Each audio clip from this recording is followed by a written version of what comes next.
Hello दोस्तों, मैं प्रियंका स्वागत करती हूँ आपका अपने परिवार टीचर सक्सेस चैनल में। आई होप आप सभी लोग बहुत बढ़िया होंगे, पॉजिटिविटी से भरे हुए होंगे और जितना आप अपना स्टडी का टाइम टेबल सेट कर रखे हैं, डेली फॉलो कर रहे होंगे, डेली कुछ नया सीख रहे होंगे। जैसा कि थंबनेल में और यहाँ पर भी आपने देखा कि सीटेट के बारे में बात होगी। सब्जेक्ट जो है वो CDP होगा, बाल मनोविज्ञान या बाल विकास, जो भी आप कह लें। और दोनों में अलगाव है, इसके बारे में बातें हुई हैं कई वीडियोज़ में। मुख्य बिंदु जो है अक्षमता यानी कि डिसेबिलिटी से संबंधित है और कम समय में ज़्यादा प्रश्न होंगे, यानी कि टॉप 30 प्रश्न हैं। और इन टॉप 30 प्रश्न में आपका स्कोर कितना रहता है, कमेंट बॉक्स में नोट डाउन करके ज़रूर बताएं। और कितना आपका कन्फ्यूजन में रहा, क्योंकि ये तो सबको पता है कि सिलेबस सबको पता है, सभी ने अच्छे से सिलेबस लिख लिया है, पढ़ लिया है, उसको रिवाइज़ कर लिया, प्रैक्टिस सेट भी लगा लिया कुछ लोगों ने आधा। तो फिर भी कन्फ्यूजन क्या रह जाता है, किस प्रश्न में रह जाता है, कमेंट बॉक्स में बताएं। महत्वपूर्ण प्रश्नों की श्रृंखला है, आप जब क्वेश्चन अटेंड करेंगे तो आप खुद देखेंगे। और चैनल पर पहली बार आया है, पहली बार हमारी वीडियो से अवगत हो रहे हैं, तो चैनल को सब्सक्राइब कर लें और बेल आइकन को भी प्रेस कर दें ताकि आने वाली अगली वीडियो आप तक पहले पहुँचे। चलिए शुरू करते हैं। क्या है क्वेश्चन और किस प्रकार के क्वेश्चन हैं उनके बारे में। तो जो क्वेश्चन है वो बहुत ही ईजी हैं और अगर आपने थोड़ी सी भी नोट पढ़ी होगी या नोट बनाया होगा, आप लोगों ने थोड़ी सी भी कोई भी CDP का बुक पढ़ा होगा, जो डिसेबिलिटी अगर लेसन आपने पढ़ा होगा, तो आप वैसे भी नॉर्मली भी समझ जाएंगे, क्योंकि ये पूरी तरह से अंडरस्टैंडिंग बेस्ड क्वेश्चंस हैं। क्योंकि यहाँ पे बहुत कम ही टॉपिक्स ऐसे होते हैं जो लेंदी होते हैं, लेकिन हाँ टाइम टेकिंग हो जाते हैं जब क्वेश्चन थोड़ा सा बड़ा पूछ दिया जाता है और ऑप्शंस भी बड़े पूछ लिए जाते हैं तब।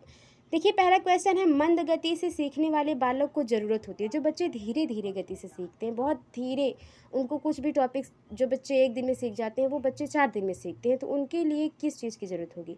अतिरिक्त सहायता की, विशेष सहायता की, किसी सहायता की नहीं, कुछ सहायता की। देखिए, कुछ किसी सहायता की नहीं तो ऐसी बात तो है नहीं, कुछ तो हेल्प देनी पड़ेगी, लेकिन स्पेशल हेल्प आपको नहीं देनी पड़ेगी, ठीक है। उनको बस एक अतिरिक्त, यानी कि अगर क्लास में बच्चे को नहीं समझ में आ पा रहा है तो क्लास के बाद एक्स्ट्रा क्लास में बच्चे को क्या किया जाए, समझाया जाए, जिसे अतिरिक्त सहायता कहा जाएगा। किसी भी तरीके से, किसी अलग विधि से बच्चे को पढ़ाया जाए ताकि वो चीज़ों को जल्दी सीखे, तो वो अतिरिक्त सहायता हो जाएगी। आगे देखते हैं, निःशक्त बच्चों के लिए समेकित शिक्षा यानी कि समावेशी शिक्षा की केंद्रीय प्रायोजित योजना का उद्देश्य है डैश में निःशक्त बच्चों को शैक्षिक अवसर उपलब्ध कराना। नियमित विद्यालय, विशेष विद्यालय, मुक्त विद्यालय, ब्लाइंड रिलीफ एसोसिएशन के विद्यालय। तो देखिए, जो बच्चे निःशक्त हैं, जो बच्चे पढ़ने में ठीक नहीं है, तर्क शक्ति उतनी बढ़िया नहीं है, तो उन्हें नियमित अगर विद्यालय, जो विद्यालय डेली खुलते हैं जिसमें हम सभी लोग 8 तक जाते हैं, कुछ बच्चे हाई स्कूल तक भी अब अच्छी क्लासेस करते हैं, 12 तक, लेकिन ग्रेजुएशन में बहुत कम लोग, हमारे यहाँ तो बहुत कम लोग हैं जो क्लासेस, नियमित क्लासेस करते हैं, डेली क्लासेस करते हैं। तो बच्चों के लिए क्या नियमित क्लासेस बहुत ज़्यादा सही है और ये उपलब्ध कराना चाहिए। देखिए, आज की जो टॉपिक होगी इसमें बहुत ही कम ऐसे प्रश्न हैं जिन पे ज़्यादा चर्चा की ज़रूरत है, क्योंकि ये क्वेश्चन सारे बहुत आसान हैं और हम इसे बहुत जल्दी क्वेश्चन पढ़ेंगे और आंसर बताते हुए चलेंगे। तो 5वीं कक्षा के दृष्टिबाधित विद्यार्थी, यानी कि जिसे दिखाई नहीं देता है, कम दिखाई देता है या दिखाई ही नहीं देता, तो उसके साथ क्या करेंगे, उसके साथ कक्षा में सामान्य रूप से व्यवहार किया जाना चाहिए और श्रव्य CD के माध्यम से सहायता उपलब्ध करानी चाहिए, सही है। के साथ कक्षा में विशेष व्यवहार किया जाए। विशेष व्यवहार ऐसा तो नहीं है बच्चा इतना विशेष व्यवहार न किया जाए कि बच्चा इरिटेट हो जाए और वो स्कूल ही ना आए। को निचले स्तर के कार्य करने की छूट मिलनी चाहिए, नहीं।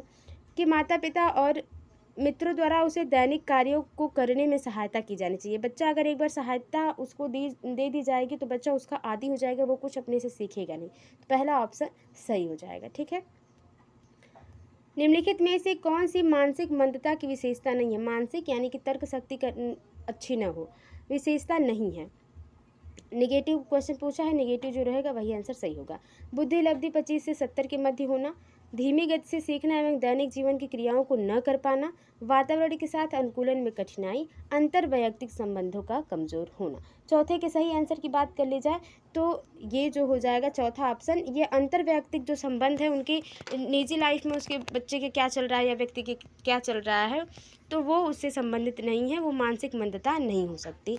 तो चौथा ऑप्शन सही हो जाएगा। आगे देखते हैं अगला क्वेश्चन क्या है। कक्षा 5 के न्यून दृष्टि वाले बालक को, यानी कि जिसको कम दिखाई देता है उसको, न्यून दृष्टि यानी कि जिसको कम दिखाई देता है, बालक का निम्न स्तर के कार्य करने के लिए माफ़ करना उचित है। अच्छा, उसके दैनिक कार्य में उसके माता पिता तथा मित्रों को सहायता करनी चाहिए। कक्षा में समान रूप से बर्ताव करना चाहिए एवं ऑडियो सीडी के जरिए सहायता प्रदान करनी चाहिए। कक्षा में विशेष बर्ताव करना चाहिए। आई होप आप समझ गए होंगे, इसके पहले ही बात हुई है। ठीक है, 5वां का जो सही आंसर हो जाएगा वो हो जाएगा तीसरा। कक्षा में समान रूप से बर्ताव करना चाहिए, जैसे सभी बच्चों से करते हैं, और थोड़ी सी हेल्प करने के लिए बच्चों को ऑडियो सीडी के जरिए पढ़ाना चाहिए, ताकि बच्चा अगर देख नहीं पा रहा है तो सुन के चीज़ों को सीखे। अगला क्वेश्चन है कि आपको अपनी कक्षा में 2 मंदबुद्धि बच्चों को बिठाने के लिए बोला गया है, आप क्या करेंगे? उन्हें अपने विद्यार्थियों के रूप में ग्रहण करने से इनकार करेंगे? देखिए, इनकार तो आप नहीं कर सकते, आप भले ही सीखेंगे कि किस प्रकार से किस विधि से बच्चे को पढ़ाएं, आपको सीखना पड़ेगा, लेकिन आप ये नहीं कह सकते कि मैं इस बच्चे को नहीं पढ़ाऊँगा। ठीक है, प्रधानाध्यापक को उन्हें किसी और कक्षा जो कि मंदबुद्धि बालकों के लिए विशेष रूप से चिन्हित है में बैठाने के लिए बोलेंगे। ऐसे विद्यार्थियों को सिखाने की तकनीक सीखेंगे, इनमें से कोई नहीं। तो देखिए, छठे का जो सही आंसर है, मैंने आपको पहले कहा कि बच्चे को कुछ नहीं करना है, आपको सीखना पड़ेगा। आप सीखिए, आप विधियों को सीखिए, आप उस लिपि को सीखिए जिस लिपि से बच्चा पढ़ सके। ठीक है, तो ऐसे विद्यार्थियों को सिखाने की तकनीक सीखेंगे। एज अ टीचर आपका ये फर्ज बनता है कि नहीं? आगे देखते हैं अगला क्वेश्चन। जड़ बुद्धि कहाँ गया? जड़ बुद्धि वाले बालक का बुद्धि लब्धि कितनी होती है? बहुत ज़्यादा आसान है, और ये टर्मन द्वारा जो सारणी दी गई है बुद्धि लब्धांक की, वो आपको पता ही होगी। तो उसमें फिर किसी वीडियो में बातें कर लेंगी। टॉप 30 क्वेश्चन है, टाइम लगेगा, तो यहाँ पे हम लोग सीधे डायरेक्ट आंसर देखते हैं। जड़ बुद्धि वाले बालकों का बुद्धि लब्धि कितनी होती है? 110 से 120 के बीच। तो ये तो बच्चा जो 100 से 110, 120, 140 के अंदर आते हैं, वो प्रतिभाशाली जीनियस बच्चे हो जाते हैं। ठीक है, तो कम जड़ बुद्धि की बात हो रही है। 91 से 110, 71 से 80, 25 से कम। तो देखिए, इसका आंसर 25 से कम जब होगा, 25 से कम जिसका IQ होगा उसे जड़ बुद्धि, यानी कि जिसे बिल्कुल भी समझ नहीं आता, कितना भी समझा लिया जाए, वो जड़ बुद्धि का बच्चा हो जाएगा। यदि छात्र अधिकांश कार्य हाथों से करेगा तो छात्र किसमें अच्छा होगा? शारीरिक शक्ति बढ़ेगी, मानसिक शक्ति बढ़ेगी, परिश्रम करने की भावना जागृत होती है, आत्मनिर्भरता पैदा होती है। देखिए, हाथ से करने का मतलब है करके सीखने की बात हो रही है यहाँ पे। तो जहाँ पे करके सीखने की बात होगी, वहाँ पे हमेशा आत्मनिर्भरता पैदा होगी, बच्चा खुद को कॉन्फिडेंटल फील करेगा। आगे देखते हैं, आंशिक दृष्टिकोण युक्त बालक का व्यवहार कैसा होता है? जो कम देख पाते हैं बच्चे, उनका जो है दृष्टिकोण कैसा होता है, व्यवहार कैसा होता है? वह पुस्तकों को आंखों के निकट लाकर पढ़ता है। सही है, जिस बच्चे को कम दिखाई देगा वो बुक को एकदम अपनी आँख के सामने रख के पढ़ेगा। सही है। वह शिक्षक से अक्षर स्पष्ट ना देखने की शिकायत करेगा। वो बच्चा कहेगा ही कि मैम या सर जो आप ब्लैक बोर्ड पे लिख रहे हैं वो मुझे अच्छे से दिखाई नहीं दे रहा है। श्यामपट्ट पर लिखे हुए को नोटबुक पर नहीं उतार पाएगा। तो सही बात है, जो ब्लैक बोर्ड पे लिखा होगा बच्चे को दिखाई कम देगा, तो बच्चा क्लियर ना देख पाने की वजह से नोटबुक पे नहीं लिख पाएगा। तो ये उपयुक्त सभी हो जाएगा सही आंसर। आगे देखते हैं, बुरी आदतों को सुधारा जा सकता है डांट कर, दोषारोपण कर कर, अनुबंधन द्वारा, इनमें से कोई नहीं। देखिए, अनुबंधन का सिद्धांत किसके द्वारा दिया गया है? आपको पता है तो कमेंट बॉक्स में जरूर बताएं। और इसके पहले अनुबंधन या जो है संज्ञानात्मक विकास, सभी पर चर्चाएं हुई हैं। इसके पहले जो वीडियो अपलोड है, अगर आप नहीं देखे तो जाके ज़रूर देखें, यानी कि वाइगोत्स्की, पियाजे, कोहलबर्ग के बारे में पूरी तरह से वो टॉपिक ही है। तो बुरी आदतों को सुधारने के लिए अनुबंधन द्वारा हम बुरी आदतों को सुधार सकते हैं। अनुबंधन क्या है और किसके द्वारा दिया गया है ये सिद्धांत? कमेंट बॉक्स में आपका ये होमवर्क है, या आपको पता है तो कमेंट बॉक्स में ज़रूर लिखें।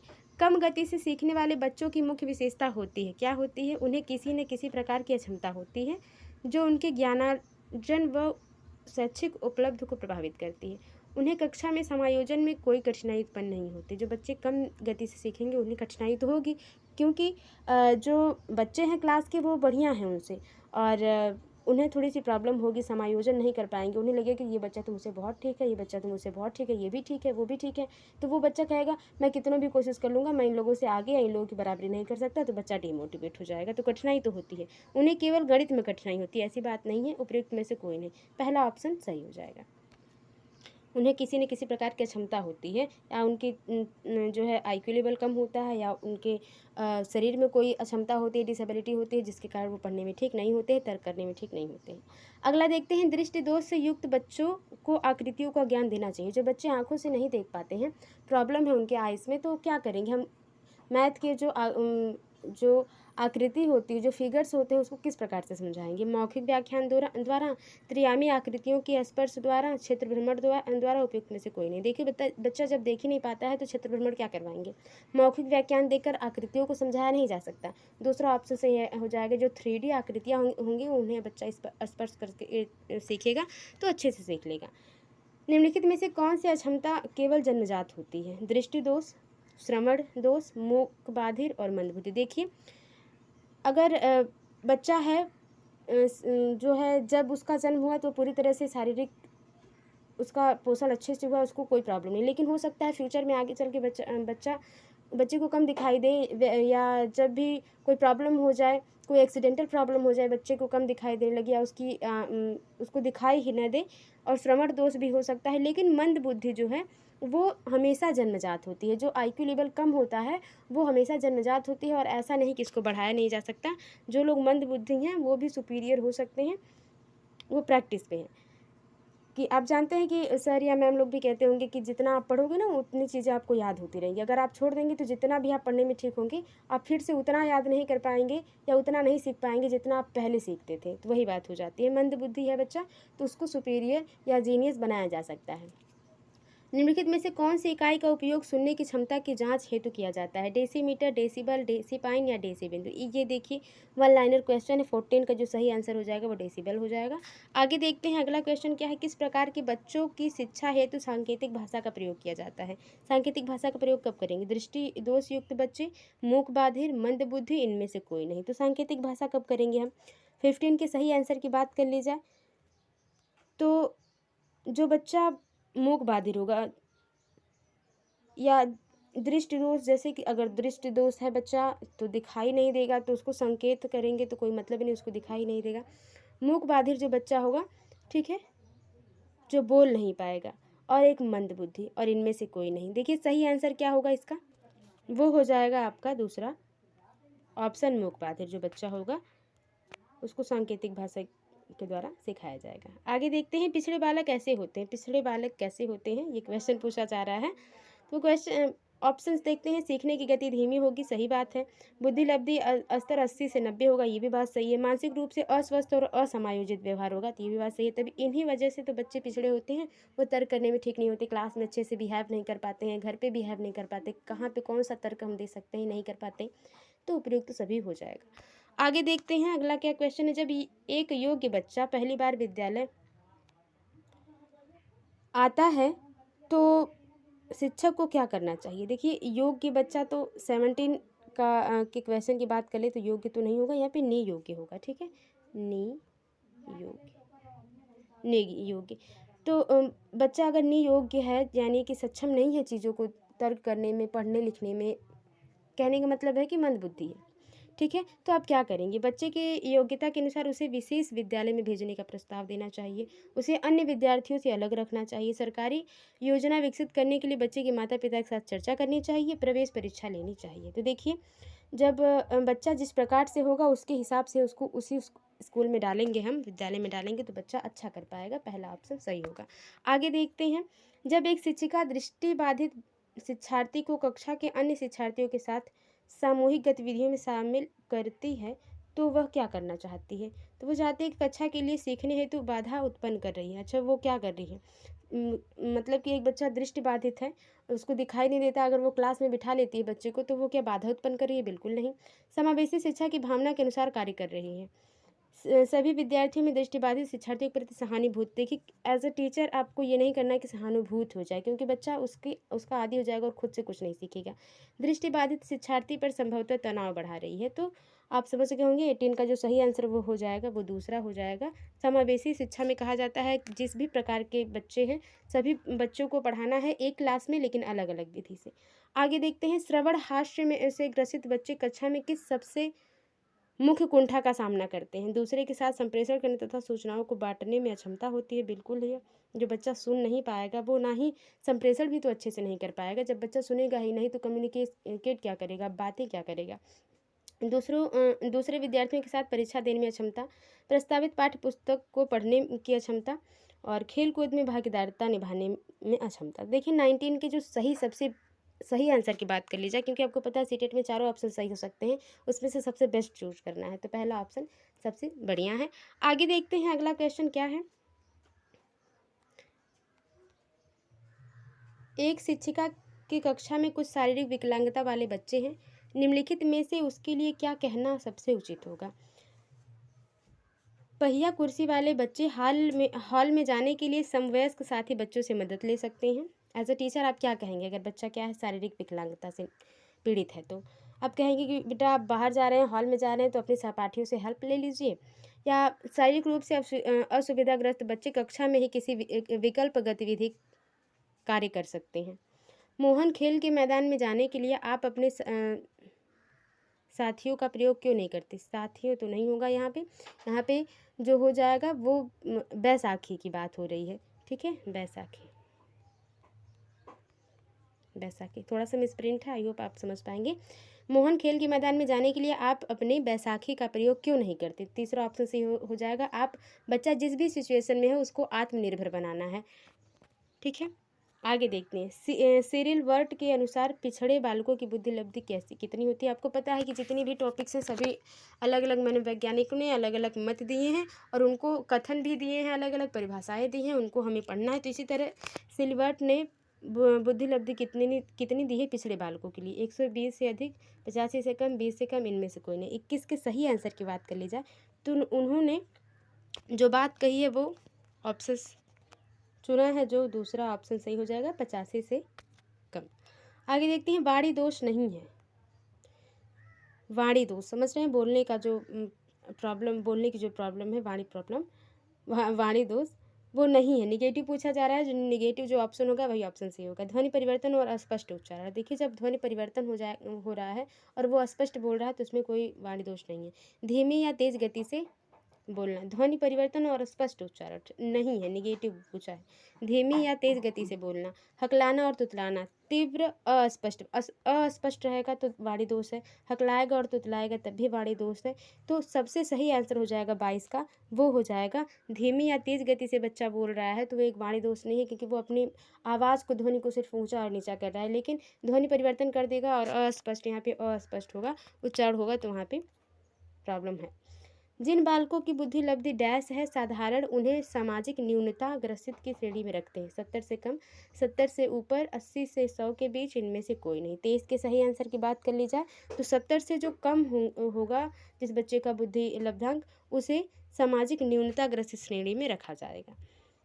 डैश की अवस्था तक बालक के दृश्य एवं श्रवण इंद्रियां पूर्ण विकसित हो चुकी होती हैं। किस वर्ष तक बच्चे का जो देखने की इंद्रियां हैं, सुनने की जो इंद्रियां हैं, ज्ञान इंद्रियां जो हैं वो विकसित हो जाती हैं पूरे तरीके से। 3 अथवा 4 वर्ष में, 6 अथवा 7 वर्ष में, 8 से 9 वर्ष में अभिप्रेरणा। तो देखिए चौथा ऑप्शन सही हो जाएगा। और अभिप्रेरणा की आयु क्या होती है, अगर आपको पता है तो कमेंट बॉक्स में ज़रूर बताएं। आगे चलते हैं, कुछ होमवर्क्स भी करते रहिए, क्योंकि सेल्फ स्टडी बहुत इंपॉर्टेंट है, क्योंकि खुद से जो चीज़ें कन्फ्यूजन दूर होता है वो हमेशा के लिए याद रहता है। एक प्रतिभाशाली बालक की आप मदद कर सकते हैं किस प्रकार से, उस पर अधिक ध्यान देकर, उसे अधिक पुस्तकें देकर, उसे अधिक समय देकर, उसे संवर्धित अधिगम अनुभव देकर। 25 के जो सही आंसर की बात कर ली जाए तो पहला ऑप्शन सही हो जाएगा। उस पर थोड़ा सा अधिक और ध्यान देंगे तो बच्चे का जो है और हेल्प हो जाएगी और वो अपना क्रिएटिविटी कर पाएगा। सृजनात्मकता की विशेषता होती है, देखिए क्रिएशन की बात हो रही है, क्रिएटिविटी की बात हो रही है। विशेषता होती है मौलिकता, प्रभावशीलता, लचीलापन, उपयुक्त सभी, तो चौथा ऑप्शन सही हो जाएगा। जो बच्चा क्रिएटिव होगा उसमें मौलिकता होगी, वो जो भी बात करेगा बहुत कॉन्फिडेंटल अपने तर्क को रखेगा, बहुत कॉन्फिडेंस होगा उसमें। और लचीलापन यानी कि जहाँ भी प्रॉब्लम्स हो रही है, जैसे कि बच्चे ने कोई न्यू इन्वेंशन किया, कुछ नई चीज़ों को याद किया, लेकिन किसी प्रॉब्लम की वजह से उसमें थोड़ी सी प्रॉब्लम हो गई, बच्चे ने थोड़ा सा कुछ गलत पढ़ा या लिखा होगा जिससे वो सही तरीके से याद नहीं कर पाया, लेकिन फिर भी जब उसमें इम्प्रूवमेंट होगा, जब उसको सुधारेगा तो बच्चा उसमें आसानी से समायोजित कर सकता है, जिसकी बात पियाजे साहब करते हैं। आपकी स्कीमा, समायोजन, एसिमिलेशन, एकोमोडेशन की बात करते हैं, वो बात हो जाती है। आगे देखते हैं, सृजनात्मकता।